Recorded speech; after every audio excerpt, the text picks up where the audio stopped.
For now, let's get you back into the courtroom for New Hampshire. What we're doing now is taking you back and letting you listen to the closing arguments in the Victor Rivera trial. We just heard highlights from the defense's closing. Now let's bring you some of the prosecution's closing argument. Take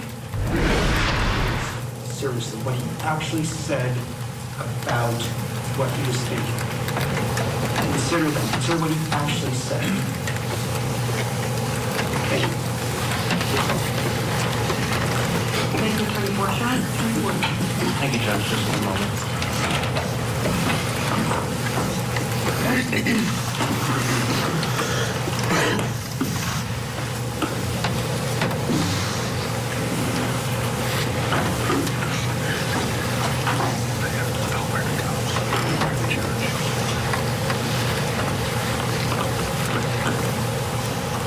Seven shots. 7 of them. In about 5 seconds, the defendant, Victor Rivera, unleashed 7 shots into Matt and Trisha's bodies. He sent those bullets ripping through their bodies, tearing through Matt's lungs, his heart, his aorta, his stomach, his liver, and his small intestine. He destroyed his esophagus, her larynx, her vertebrae, her spinal cord, her lung, her heart, her liver, and her stomach. But it was the first shot through Trisha's right eye and brain. That first shot is how we know, how you know, that what the defendant did was not in blind rage, unable to see past his own fury. That was not a shot firing indiscriminately, but it was a shot with purpose, driven by his fury, not blinded by it. He wasn't just aiming at Matt and Trish in general, just trying to hit them in any way he could. That first shot was a shot to kill, directly to Trisha's face. And although Dr. Weinberg can't give you an opinion about the order of shots, it's right here on the video. Right to her face, and she hit the ground. And then the defendant walked away and left them lying dead and bleeding on the asphalt. No call for help, no call to 911, said nothing to his friends, their friends at Slade's. The night of September 29th, 2023, that was a Friday night, Corey Peters was working. And by all accounts from the people that were there, Corey, Lisa, Nicole, it was fairly unremarkable at Slade's Food and Spirits inside, at least at first. Lisa saw Matt in the bar area. She said he was handing out hugs like he always did. He was excited that night at his home away from home. That's how Allison described it. To have a night out with his son at his favorite place.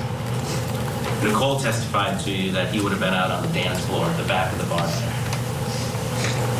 And Trisha was at the bar chatting with her best friend, Nicole, but staying pretty close to Matt in this side of the bar. From what you heard, they were happy, they were sweet, and for the first time inside Slade's, they were together as a couple. First time there together as a couple with the defendant there. And then you heard about the defendant and his time that night. After briefly disappearing from his usual spot playing pool with Lisa's husband, she saw him standing at the second doorway to the pool area, in this area here, right by the jukebox. And right where he could see Matt and Tricia. He could see them happy, he could see them together. And he stood there, watching the woman he'd dated for over a year, who had taken care of him, driven him to work, bought him his hearing aids, and also watching the man that she had chosen after him. A man who she'd started dating just weeks before, and a man who the defendant counted as a friend, someone that it felt like he had known a million years. and he watched the two of them. Until sometime before 8:45, Matt was happy. He told Nicole that he wanted to tell Victor about his relationship with Tricia. And though Nicole tried to warn Matt that that was a bad idea, she saw Matt go to Victor's spot in the back by the pool tables. That time you heard from the defendant. He told Matt, "Get away from me, dude." And that lines up with what Nicole saw. It only lasted about less than 30 seconds. Matt came back and went toward the back of the bar. That short amount of time, the defendant's reaction, that probably was not the reconciliation that Matt was looking for. Shortly after that, around 8:45 or 9 p.m., the defendant decided to cash out his tab, and he told Nicole that he needed to take care of something. And you know from the defendant, he was gone from Slade's for about 30 minutes. It was in that time that he retrieved his gun. We'll talk more about that gun in a few minutes. When the defendant came back around 9:15 or 9:30, he ordered 2 beers and a shot he never drank. And eventually, at some point after 10 p.m., we know that Matt and Tricia were getting ready to leave. But as Nicole said, it takes Matt about 20 minutes to leave anywhere. He's got to hug everybody and say goodbye to everybody. That's just who he was. So after Matt cashed out, paid his tab, he went back to pay for Tricia's, like any boyfriend would. And that was the moment that the defendant chose to leave Slade's. Cigarette in his mouth and his gun tucked in his waistband. His .40 caliber Glock 23. This gun. You heard all about this gun during trial. A lot of it from Victor himself. He knew how to use that gun, he knew how to load it. And when he brought that gun back to Slade's that night, he knew exactly where it was, right in his waistband where he always kept it. He knew it was loaded, he knew there was a round in the chamber, and that that gun was ready to fire. And that's how he brought it back to Slade's. And that's how he brought it outside with him when he decided to leave. So he made his way toward the Maple Street parking lot and came across Corey Peters smoking a cigarette. And the two of them stood there by the dumpsters smoking cigarettes together. As they stood there, making small talk about Keno, gambling, Corey told us he could see something was off with the defendant, that he seemed upset.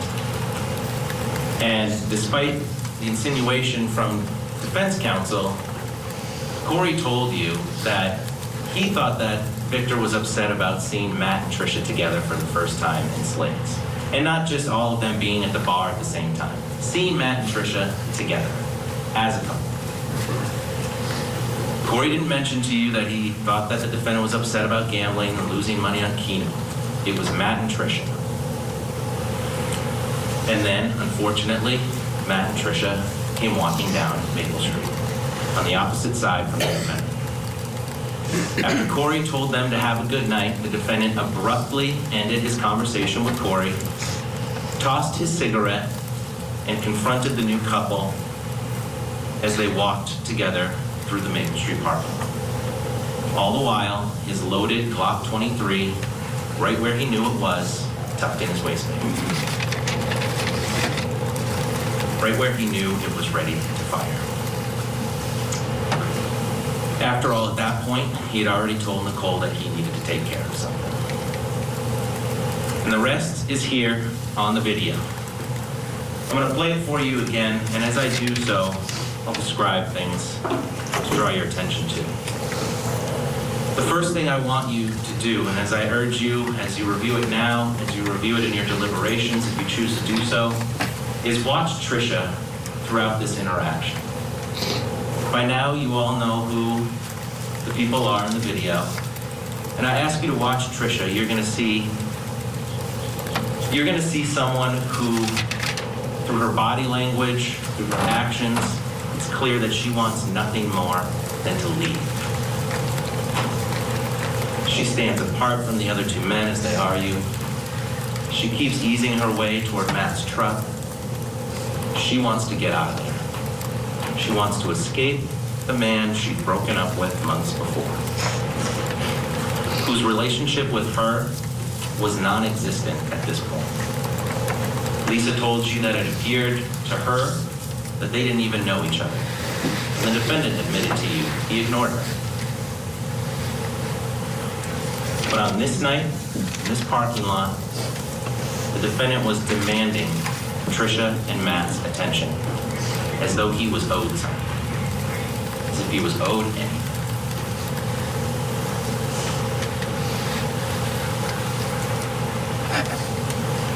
You can see here in the final moments before the shooting begins, and I'll let it play through.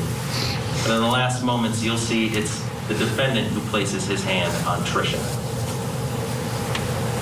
And that's when Matt decides to walk away.